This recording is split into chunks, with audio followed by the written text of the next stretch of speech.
Good afternoon, YouTube. Fred here. Gonna go for a ride. Let's go. Normally I ride with earplugs. I didn't on the first ride of the bike. This is actually the second ride of the bike. And I'm wearing earplugs now because I am going to go on the highway. Contrary to popular belief, at least for my bike, it's not because of the sound of the bike being too loud. It's the low frequency wind noise, and that can damage your hearing. So insider tip, if you're going to go above about 30 or 40, wear a pair of earplugs and you'll save your hearing.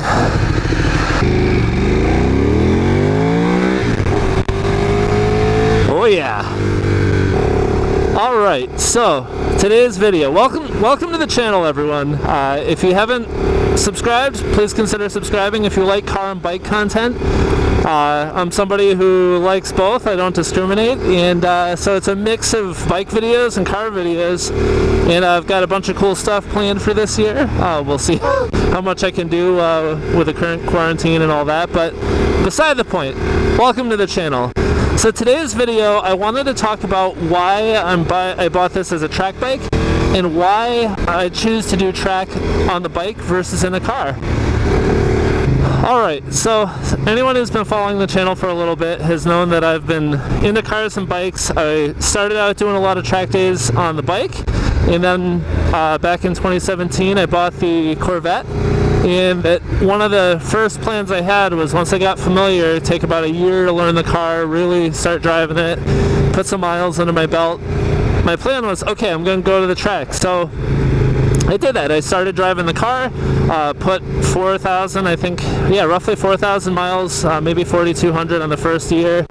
So I was thinking, okay, I've got this awesome track car, it's got all this cool technology, let's go to the track. So first thing, once you're familiar with on-road riding, I definitely was of the mindset, okay, I wanna go and get some instruction to know what I'm doing. And I said, okay, I'm gonna go take some training. So I ended up doing a trip last year down to Atlanta with my wife. Right near the airport, there's the Porsche Experience Center.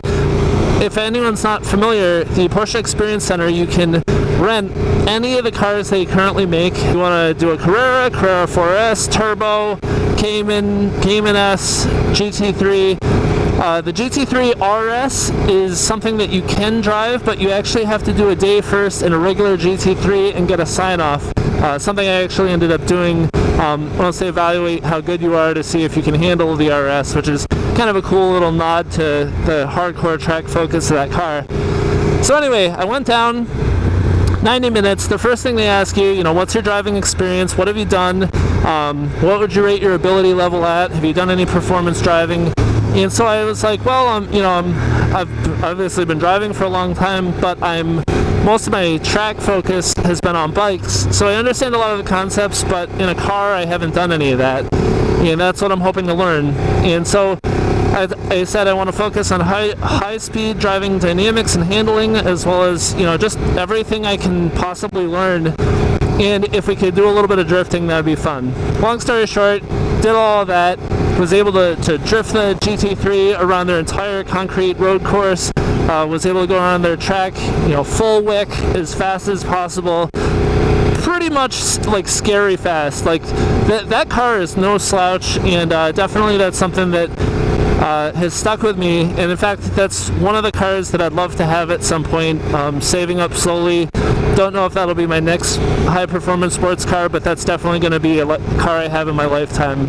Then I went to Lime Rock Park and I did their car control clinic, and it's a autocross course, and then it's a skid pad, and it's basically the same thing, vehicle handling, dynamics, all of that stuff. And so I got all of that under my belt. I felt pretty good. The car was definitely very comfortable. At the limit, I was starting to understand how the grip works and performance and handling, and really pretty impressed. I mean, the Corvette, it is shocking how similar the Grand Sport is to the GT3 as far as when you're driving it, like really driving it, 9/10 or something. The cars are pretty darn close. If you look at the lap times, I think the GT3 does edge out the Grand Sport in most places, but there are places where the Corvette actually wins out due to a little bit longer gearing. It's got a little bit more mechanical grip, it's got some wider tires, and so, depending on the track, it really is a toss-up. So I was all set to go. started doing my homework and said, okay, I want to go do a track event. So I called up my insurance and I was like, okay, I want to go to a track day, I want to know what I'm covered for. Do you guys cover people? And unfortunately they didn't. I have State Farm in New Hampshire, and I talked with them back and forth probably for a good 2 weeks, emailing back and forth, trying to figure out what they offer, and just they don't offer it. They would cover you at the track, but not on the track. So like driving around the infield, they would cover you. Basically anything that wasn't on the track when you're driving. So I was like, okay, I started to look at one-day insurance, and ballpark pretty close to about $500 per day for the car to insure it for full coverage. That is necessary in my mind for anything where you're going to be out there with other cars. I was comfortable with the Car Control Clinic because I was the only car out by wherever I was at the time. They would run a very spaced out format. It wasn't a big deal. But the racetrack is going to be something, okay, $500. Then I was like, okay, what else do I need? Well, I need a racing helmet. You need a Snell SA helmet, which I don't have. You can't use a motorcycle helmet. You actually have to have a Snell SA. I think that's because it's designed for a different type of impact, where you might have like the roll bar of the car or the ceiling or the window. The helmet has to be able to protect you in those kind of situations. And so unfortunately with the 6 or 7 motorcycle helmets I have, none of them cover, so that's about $200 for entry level, all the way as expensive as you want to spend, but let's say $200. So you're looking at $700. You need a pair of racing gloves, $100, maybe a little bit more, and that's really just for gripping the wheel a little bit better, giving it a consistent feel, not a big deal. $100, $150. So we're looking at about $800 at this point. From there, then I was like, well, what are the consumables on the car? Brakes, I mean, those will last, a fairly good amount, especially if I'm driving at like 6/10, 7/10. I feel like the brakes, I don't really have to worry about. It's not like they're going to get worn out every single track day. But, it might be once a season, might be once every 2 seasons, but I was not going to worry about it. Where it started to get more expensive, though, was when I started to look at the tires. So the tires for the Corvette, they're Michelin Pilot Sport 2s, I think. They're not the Cup 2s. I got the Sport 2s. I think you had to go up one more package to get the real like track focused ones. So mine are good for on road, but they're also really good on the track. They do warm up. They'll pill just like a motorcycle tire. But long story short, you're looking cheapest, $1,200 to $1,400, probably closer to $1,600 with balancing and mounting and all that. So $1,600. From a little bit of poking around, it sounded like maybe you could get, 3 or 4 track days. If you really weren't pushing it, maybe a whole season. But you're basically adding that on. So if you're going to do 4 track days, divide $1,600 by 4, and you're talking $400 per session worth of wear on the tires overall. So take our $700, we add another $400, and you end up with sorry, I'm making sure I'm driving safe. You're looking at $1,100, and then you have entry fees. So a bunch of the organizations I looked at, there are some less expensive things. You could go and do an autocross versus an actual track day. But let's say we wanted to do a track day, you're looking easily $400 to $500. And so all in, you're talking about $1,600 a day to go and do a car event with everything that's needed. And that doesn't count, logistics. Do I have a trailer? Do I drive the car there? What if I damage the car and have to get it towed back? I mean, it gets complicated quick. At this stage in my life, that's a little bit too big of a pill, a little bit too big a risk to swallow. I certainly could probably afford it 1 or 2 times a year. If it was my favorite and only hobby, maybe I could do it a little more than that.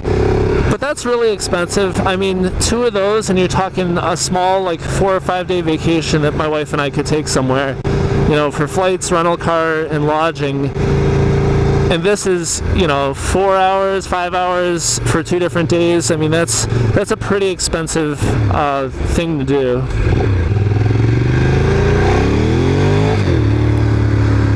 All right, so car was getting pretty expensive when I started to really look into it seriously. I talked to a bunch of people. It definitely sounds like a lot of fun, and I am going to do it. I need to pace myself a little bit and just think a little bit more long term. But I was like, well, I missed having the bike. I missed only really the track day riding. I can't say that I really missed the on-road riding, though certainly the Street Fighter has been a little bit of a surprise in how much I do like riding it on-road. But in the grand scheme, the real reason I bought this bike was a track bike, and that's still the case, and I'm going to be taking this to the track. The way that shakes out a little differently, so I already own all the safety gear. I've got the leather suit, the back protector, the boots, the helmet, the gloves, all that stuff. I've got the whole setup for getting to the track. I've got my truck set up. I've got a track day toolbox with all the tools I need. I did have a couple spare parts that they're not for this bike anymore, so I gotta, probably buy a few levers and that kind of thing. But I basically got all the tools. I've got a ramp, I've got the gas can, I've got the stand to lift the bike up so you can tension the chain. So I've got all that. The bike, this $5,500. It's not worth paying for full coverage insurance, especially for a one day where it might be $200 or $300 to cover the bike, and that doesn't really make sense because the bike's really not worth that much money.